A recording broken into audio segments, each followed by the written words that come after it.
에스겔 17장. 여호와의 말씀이 내게 임해 말씀하셨다. 사람아, 이스라엘 족속에게 수수께끼와 비유를 말하여라. 너는 말하여라. 주 여호와가 이렇게 말한다. 날개가 크고 깃이 길고 숱이 많고 다양한 색깔의 깃털을 가진 거대한 독수리가 레바논으로 와서 백향목 가장 높은 가지를 차지했다. 독수리가 그 맨 끝에 연한 가지를 꺾어서 상인들의 땅으로 가져가 상인들의 도시에 두었다. 그리고 독수리가 그 땅의 씨를 얼마 가져다가 비옥한 땅에 심었다. 그는 그것을 풍족한 물가의 버드나무처럼 심었다. 그것은 싹이 트고 낮게 들이운 포도나무가 됐다. 그 나무 가지들은 독수리를 향해 있었고 그 뿌리들은 나무 밑에 있었다. 이렇게 씨가 포도나무가 돼 굵은 가지들과 가는 가지들을 냈다. 그런데 날개가 크고 수많은 깃털을 가진 다른 거대한 독수리가 나타났다. 독수리가 자기에게 물을 줄까 해서 이 포도나무는 독수리를 향해 심긴 곳에서 뿌리를 뻗고 가지를 뻗었다. 가지를 뻗고 열매를 맺으며 훌륭한 포도나무가 되기에 충분한 물가, 좋은 땅에 그 포도나무는 이미 심겨 있었다. 그들에게 말하여라. 주 여호와가 이렇게 말한다.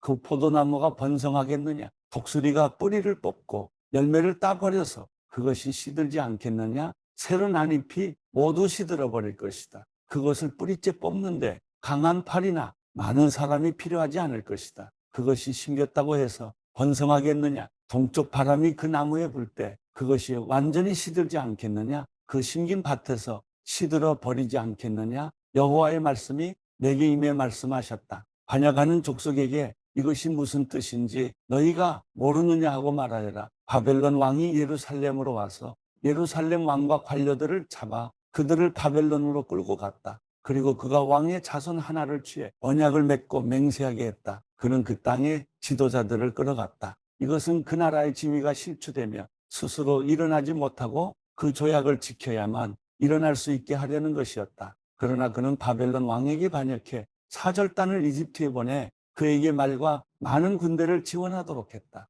그가 융성하겠느냐? 이런 일들을 한 그가 피신할 수 있겠느냐? 그가 그 조약을 깨고도 피신할 수 있겠느냐? 내 삶을 두고 맹세한다. 바벨론 왕이 그를 왕으로 삼았는데 그가 바벨론 왕의 맹세를 무시하고 바벨론 왕의 조약을 어겼으니 그는 자신을 왕으로 세운 그 왕이 사는 곳 바벨론 가운데서 왕과 함께 있다가 죽을 것이다. 주 여호와의 말이다. 그들이 토성을 쌓고 포위벽을 세워서 많은 사람을 죽이려고 할 때 강력한 군대와 큰 무리를 이끌고 있는 바로도 그 전쟁에서 아무것도 하지 못할 것이다. 그가 맹세를 무시하고 언약을 어겼다. 그가 맹세를 하고도 이 모든 일을 저질렀기 때문에 그는 피신하지 못할 것이다. 그러므로 나 주 여호와가 이렇게 말한다. 내 삶을 두고 맹세하는데 그가 무시한 내 맹세와 그가 어긴 내 언약을 내가 그의 머리에 갚을 것이다. 내가 내 그물을 그의 위에 펼칠 것이니 그가 내 덫에 걸릴 것이다.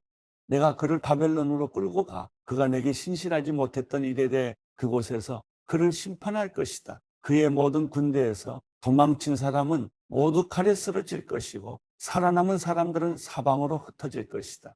그러고 나면 나 여호와가 말했음을 너희가 알게 될 것이다. 나 주 여호와가 이렇게 말한다. 내 스스로 가장 높은 백향목 꼭대기에서 가지를 가져다 심을 것이다. 내가 그 꼭대기에 있는 가지들 가운데 연한 가지를 꺾어서 이를 높이 치솟은 산에 심을 것이다.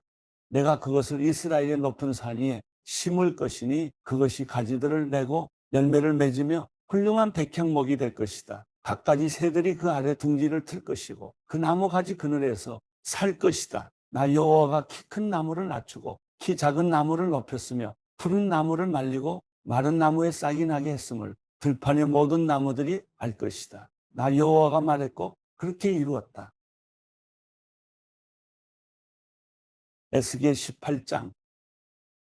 여호와의 말씀이 내게 임해 말씀하셨다. 말씀하시기를 너희가 이스라엘의 땅에 대해 이 속담을 인용하는데 도대체 무슨 뜻이냐? 아버지들이 신 포도를 먹었는데 그들의 자식들의 이것이다. 주 여호와의 말이다. 내 삶을 두고 맹세한다. 너희가 이스라엘에서 다시는 이 속담을 인용하지 못할 것이다. 모든 영혼은 다 내 것이다. 아비의 영혼이나 아들의 영혼이나 다 내 것이다.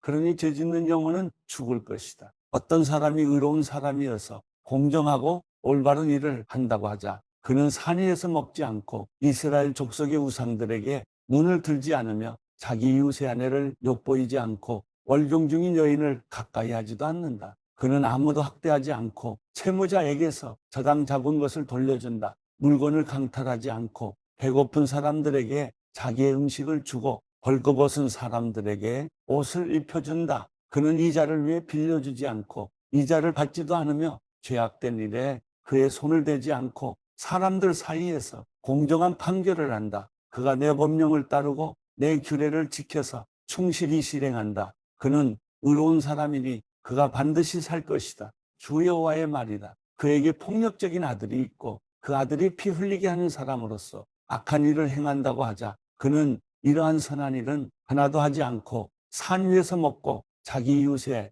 아내를 엿보인다. 그는 가난한 사람들과 궁핍한 사람들을 학대하고 물건을 강탈한다. 채무자에게서 저당 잡은 것을 돌려주지 않고 우상들에게 눈을 들며 혐오스러운 일들을 한다. 그는 이자를 위해 빌려주고 이자를 받는다. 그런 사람이 살겠느냐? 그는 살지 못할 것이다. 이런 모든 혐오스러운 일들을 했으니 그가 반드시 죽을 것이다.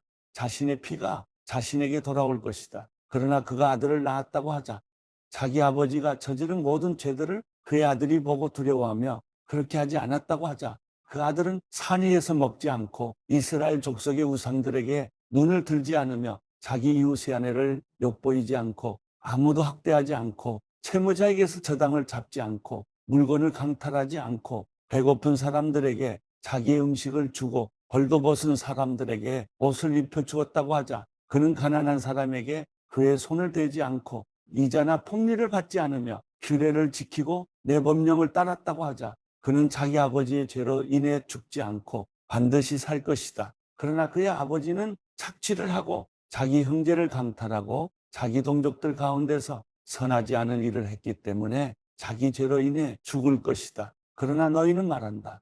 아들이 왜 아버지의 죄를 감당하지 않느냐고 하지만 그 아들이 공정하고 올바른 일을 했고 내 모든 법령을 지키고 행했으니 그는 반드시 살 것이다. 죄 짓는 사람, 그가 죽을 것이다. 아들이 자기 아버지의 죄를 감당하지 않을 것이고 아버지가 자기 아들의 죄를 담당하지 않을 것이다. 의인의 의로움이 자기에게 돌아갈 것이고 악인의 사악함이 자기에게 돌아갈 것이다. 그러나 만약 악한 사람이 자기가 저지른 모든 죄에서 돌아서서 내 모든 법령을 지키고 공정하고 올바른 것을 행하면 그는 반드시 죽지 않고 살 것이다. 그가 저지른 범죄가 하나도 그에게 불리하게 기억되지 않을 것이다. 그가 행한 의로움으로 인해 그가 살 것이다. 내가 악한 사람이 죽는 것을 조금이라도 기뻐하겠느냐? 주 여호와의 말이다.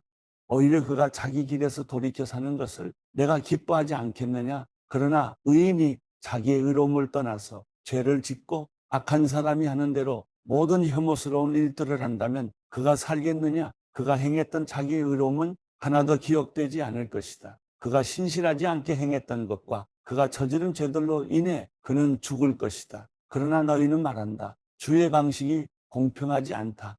이스라엘 족속아 들으라. 내 길이 공평하지 않은 것이냐? 너희의 길이 공평하지 않은 것 아니냐? 의인이 자기의 의로움을 떠나 불의를 저지르면 그것 때문에 그는 죽을 것이다. 그가 저지른 불의 때문에 그가 죽을 것이다. 그러나 악인이 자기가 저지른 악에서 떠나서 공정하고 올바른 일을 하면 그는 자기 목숨을 보존하게 될 것이다. 그가 깨닫고 자기가 저지른 모든 죄들을 떠나면 그가 반드시 살고 죽지 않을 것이다. 그러나 이스라엘 족속은 말한다. 주의 길이 공평하지 않다. 이스라엘 족속아 내 길이 공평하지 않은 것이냐? 너희의 길이 공평하지 않은 것 아니냐? 이스라엘 족속아 그러므로 내가 너희를 각각 자기의 행동대로 심판할 것이다. 주 여호와의 말이다. 회개하라. 너희의 모든 죄에서 돌아서라. 그러면 죄악이 너희를 넘어지게 하는 걸림돌이 되지 않을 것이다. 너희가 저지른 모든 죄를 너희에게서 제거하고 스스로 새 마음과 새 영을 가지라. 이스라엘 족속아 왜 너희가 죽으려고 하느냐? 나는 어느 누가 죽는 것을 기뻐하지 않는다. 주 여호와의 말이다. 그러니 회개하고 살라. 에스겔 19장 이스라엘의 지도자들을 위해 슬픔의 노래를 지어 불러라. 내 어머니가 누구냐? 암사자다. 암사자가 사자들 사이에 누워 젊은 사자들 사이에서 새끼들을 길렀다. 암사자가 자기 새끼 하나를 길러내니 그가 젊은 사자가 됐다. 그가 먹이를 잡는 법을 배워서 사람들을 삼켜버렸다. 민족들이 그 젊은 사자에 대해 들었고 젊은 사자가 그들의 함정에 빠졌다. 그들이 젊은 사자를 갈고리로 꿰어서 이집트 땅으로 끌어갔다. 암사자는 기다리다가 자기의 소망이 사라지는 것을 보고 다른 새끼 하나를 데려와 젊은 사자로 키웠다. 그 새끼는 사자들 가운데로 돌아다니며 젊은 사자가 됐다. 젊은 사자가 먹이를 잡는 법을 배워서 사람들을 삼켜버렸다. 젊은 사자는 사람들의 성체들을 부서뜨렸고 사람들의 성읍들을 회어가 되게 했다. 그 땅과 그 안에 있는 모든 사람들이 사자의 포효하는 소리에 놀랐다. 그러자 주변 지역의 민족들이 젊은 사자를 대적해 그에게 그물을 펼치고 함정에 빠지게 했다. 그들은 그를 갈고리로 옥에 집어넣고 바벨론 왕에게 보내버렸다. 그들이 그를 감옥에 가도 이스라엘 산들에서 그 소리가 더 이상 들리지 않게 하려는 것이었다. 내 어머니는 내 포도밭의 물가에 심은 포도나무 같으니 풍부한 많은 물로 인해 열매가 풍성하고 가지가 무성하며 그의 가지들은 강해 지도자의 귀로 쓰기에 적합했다. 그것은 무성한 나뭇잎 위로 높이 솟았고 많은 가지들 가운데 단연 돋보였다. 그러나 그것은 진노 가운데 뿌리가 뽑혀 땅바닥에 던져졌고 동풍이 그의 열매를 말려버렸다. 그의 강한 가지가 꺾이고 말라서 불이 그것을 삼켜버렸다. 그리하여 이제는 광야 메마르고 가문 땅에 심겼다. 불이 한 가지에서 피어올라서 그의 열매를 삼켜버렸다. 이제 지도자의 규가 될 만한 그런 강한 가지는 하나도 남지 않았다. 이것이 슬픔의 노래이며 후일에도 슬픔의 노래가 될 것이다.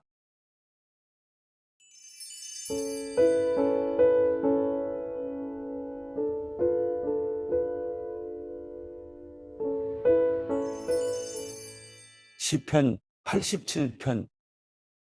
주께서 거룩한 산에 터를 세우셨습니다. 여호와께서는 야곱의 다른 곳들보다 시온의 문들을 더 사랑하십니다. 오 하나님의 성아, 너를 향해 영광스럽다고 하는구나. 셀라, 내가 나를 아는 사람들 가운데 라합과 바벨론에 관해 말하리라. 블레셋과 두로와 에티오피아를 보라. 이곳 사람들도 시온에서 태어났다 하리라. 시온에 대해서는 이렇게 말하리라. 이 사람과 저 사람이 다 시온에서 났고 지극히 높으신 분이 직접 시온을 세우셨다. 여호와께서 그 백성들을 등록하실 텐데 그때는 이 사람이 시온에서 났다라고 하실 것입니다. 셀라, 그들이 악기를 연주하고 노래하면서 내 모든 샘물이 주께 있다라고 하리라.